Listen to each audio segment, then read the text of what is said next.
actually getting it, we're attuned with it and we're expressing it. And Louisa said, if and when, I live in an, you said actually, if I may, you live in an if, or have lived in an if and when life. If and when, so and so and so and so, then all will be well in my world, my life will be perfect. Virgo has to do with our sense of what is perfect and what is not perfect, what is imperfect. It has to do with our sense of what is good enough, what is okay. Susie was having difficulty with okay with nakedness. I was having difficulty with okay with looking at me. Christine was having difficulty with okay at, well, just about many things. Yeah. And the reason why we're having this difficulty with okay is our concept of perfect is just way off the planet somewhere. It has very little to do with our humanness. Our humanness treads on toes, knocks over drinks, does all sorts of things, forgets the words, turns up late. It isn't perfect, but it's delectable. And the revolution, and our idea of perfect, the Virgo thing is opposite Pisces. The idea of perfect has come very largely through a sort of Christian, martyrish, self-effacing, humility, humble, little old me, that sort of thing. And to be perfect, we have to be whiter than white, gooder than good, and completely without energy and absolutely in self-denial. So And do all the washing up and cleaning. absolutely, and run around after everybody because we don't count, we're not supposed to exist, and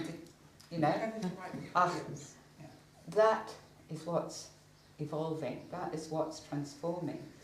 The idea of what a good human being is, the idea of what's good enough, the idea of how we should be, because we can't birth the Christ in us, the divine in us, the true human in us, while these expectations cut off so much of us. We are a Piscean whole. We are not a Virgo segment.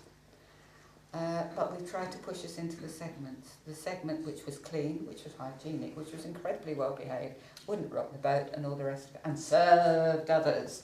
Of course, we're humble, humility, great.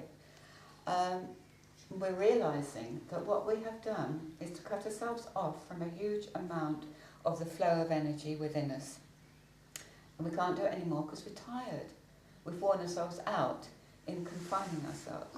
Now, another aspect of Virgo is that it analyses, it compartmentalises, it separates. And we've separated ourselves off so much from the natural, instinctual, the world out there, the world in here, the body, the sex, you name it, all of that stuff. We've ended up in a tiny space that stifles us, our true being. This conjunction, and particularly the square Aries Capricorn, is around, okay, birth you. You birth you now. You birth the daring one. You birth the misbehaving one. You birth the stroppy one. But above all, you birth the truthful one. And the one of you that isn't stuck in all these compartments. This is why our paradigms are breaking down so rapidly, because our paradigms, the way we think and believe, has held us in rigid spaces, and we can't do it anymore. So now these two are clashing. Well, not really clashing. You can't resist. A square is a challenge, and a square challenge to action. It's become dynamic. What was fairly laid back, was a seeded thing in the consciousness, now has now become incredibly dynamic. These two, Aries, Capricorn, the cardinal signs, they're very dynamic, they're very actionful, they're very spirited, and they insist that something happens. You can't just rest back in a sort of consciousness space. There has to be activity, manifestation, action.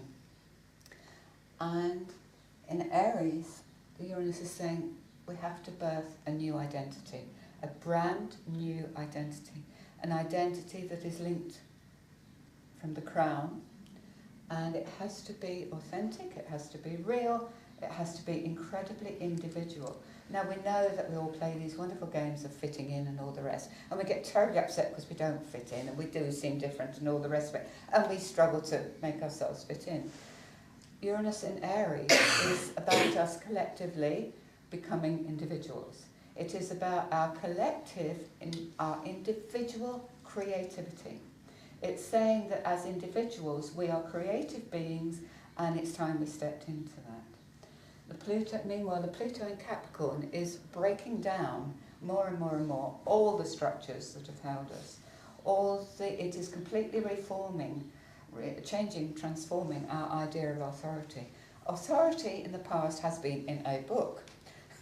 Authority has been in the teacher. Authority has been in the priest, the government, the mother, the father, the school, you name it. Authority has been anywhere out there, but not in us. Pluto in Capricorn, Uranus in Aries. No, now you are your truth, you are your way, you are your authority. Whatever is right for you is right. And it's around actually moving into that, which is a very, very different thing. We're seeing loads of little uprisings and revolutions and all sorts of things going on all around. The world is in a state of unrest. These energies are of unrest. They are very different from the Venus energy we were talking about. They are of incredible upheaval because we are being upheaved as individuals and collectives. And what emerges is something truer, something connected, something absolutely joined up, crown to base, crown to base. It's a new human being. Two things paramount for the new human being. Three things. Two things. Truth. Absolute truth. Anything that is not of truth can no longer resonate with us. And I don't know, maybe we all have experiences of being in situations where people are saying this, and this, and you just know underneath that's not where they're really coming from, and it's unbearable. The platitudes, the nicenesses, the whatever. Because what's that? No, you're trying to do it yourself, and it's like... Because we sense it. You see, Uranus has nothing to do, and that's another thing. Uranus has nothing to do with rational, logical thinking processes. Uranus is of the intuition. It's an absolute flash of knowing through direct experience, chung, chung, chung, in, no, clean, quick, incredibly quick. It's the light bulb. It's that sort of knowing. And as we progress in this, we come to new discoveries. Our worldview is going to change enormously. Our science is going to change enormously. The importance of electricity and what that means and how electrical we are is going to change enormously. Susceptibility to vibration is just becoming different, which is why we're sensing when things are not in authenticity. All of that sort of stuff. So it really is a birthing of a new human. It really, truly is. We've got the dates here somewhere. Yeah. I think. No, you haven't. Yeah, those are the dates of when the square is exact. But this whole energy, most particularly over the next 3 years, is around this liberation, this birthing, this absolute jettisoning what has been and which no longer contains value of the past. And that's really what it's about. I don't know what else I put on there. Let's have a look and see if there's anything of value. No, know all that. Yeah, our neural circuitry. We all know that our electrical systems are doing funny things. Our heart beats are doing extraordinary things. Our brains are doing extraordinary things. They're misfiring now and again, and they're firing up like crazy at other times. And you know, Mary and I definitely have Alzheimer's now and again. I don't think we're alone in that, because we're actually going beyond mind. Uranus has the sense of higher mind.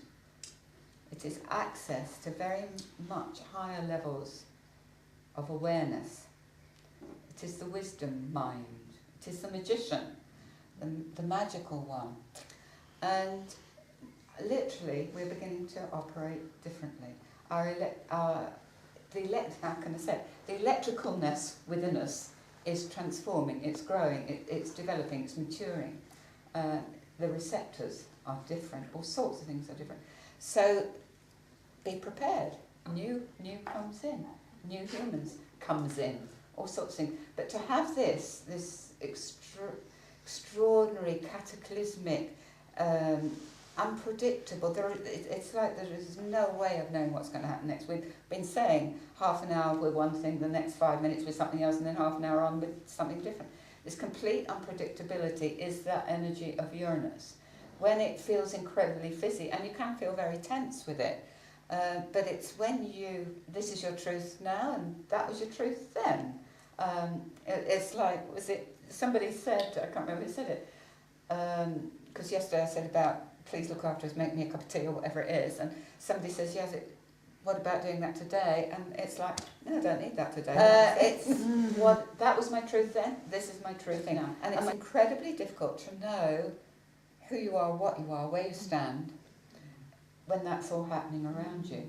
But the more that alignment, that connection is in, the more you stand, the less you're not, the more you cope. And that's quite remarkable.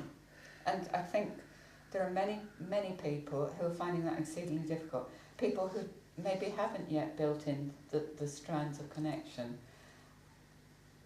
Obviously, feeling that the insecurities that are around at the moment are scary. Like you, I don't feel that. I feel they're exciting and liberating and all sorts of things. But it's understandable, and sometimes we dip into that. And why wouldn't we?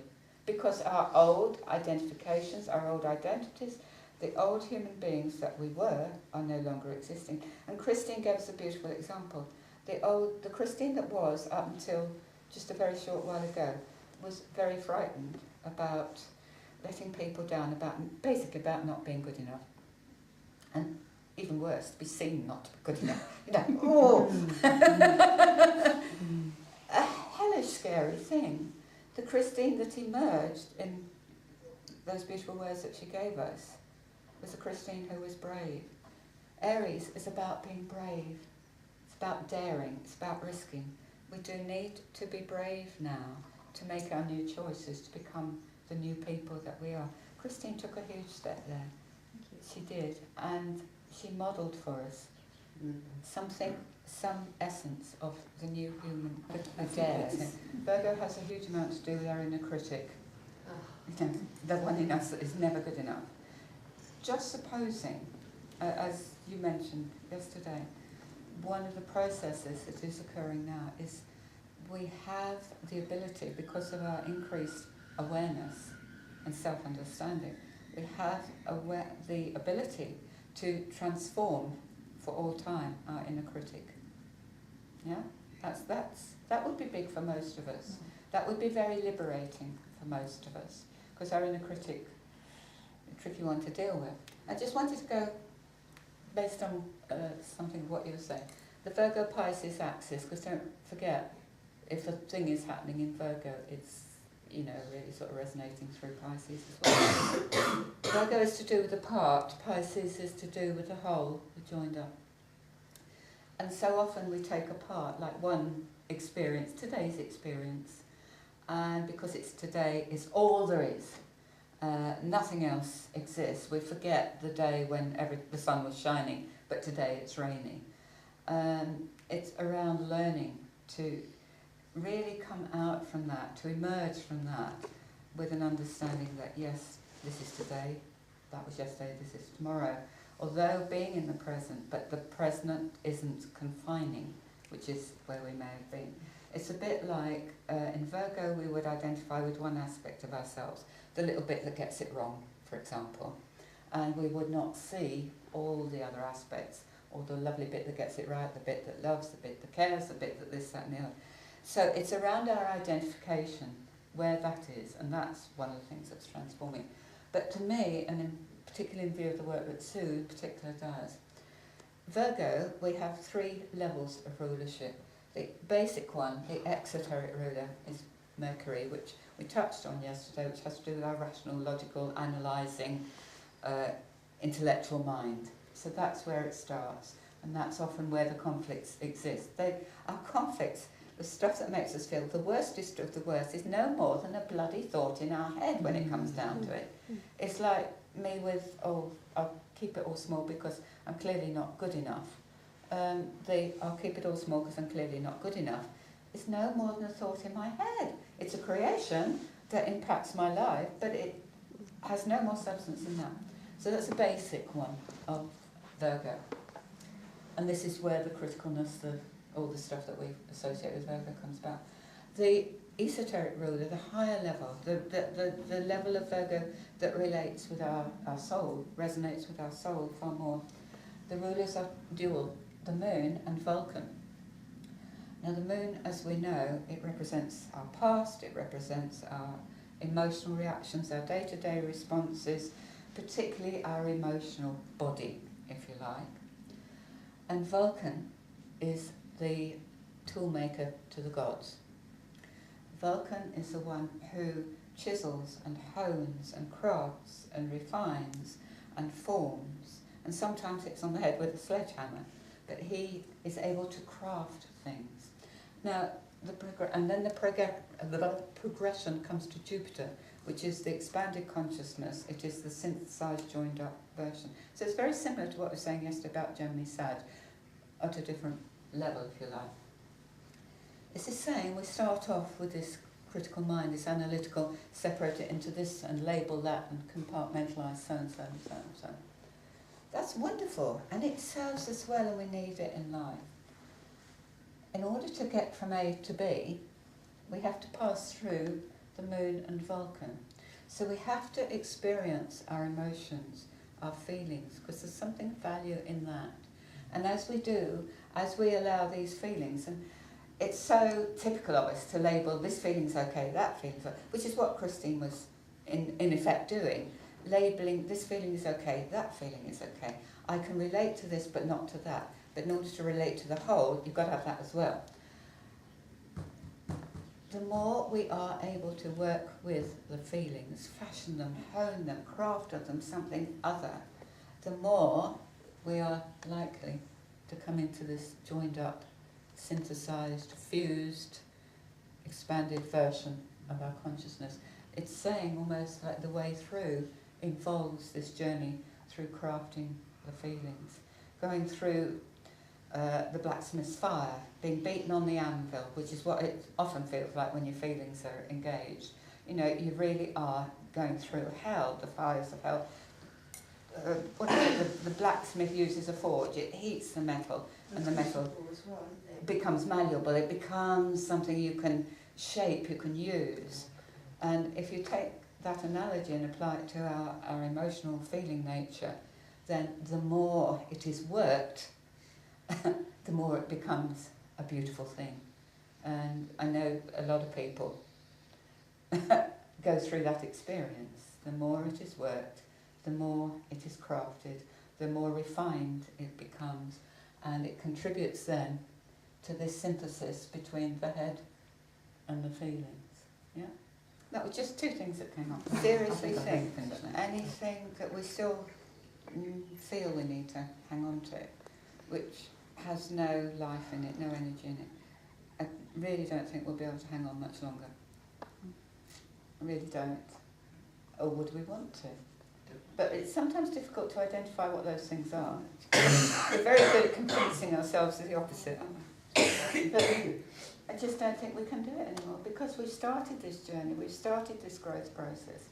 And once you've started, once you've felt that bell ringing in your soul saying, come on, Jackie, you can't go back. There is no way back.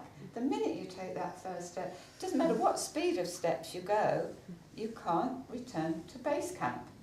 You're on your way, kid. And that's just what it is. To begin with this Virgo thingy, what's its? It's my belief, and I can't prove it, that the way energy serves us is changing. Oh, yes. Because our consciousness, which calls forth energy, is changing. The way energy actually responds to that is coming in differently. And I think we're seeing far more examples of the very thing you have said, or we're more aware of them, or whatever it is. But my feeling is that it's actually the way energy responds to us, to our summons. And it's a summons, isn't it? It is our summons, which is part of our creativity. To me, this is also hugely about the birth of the creative human.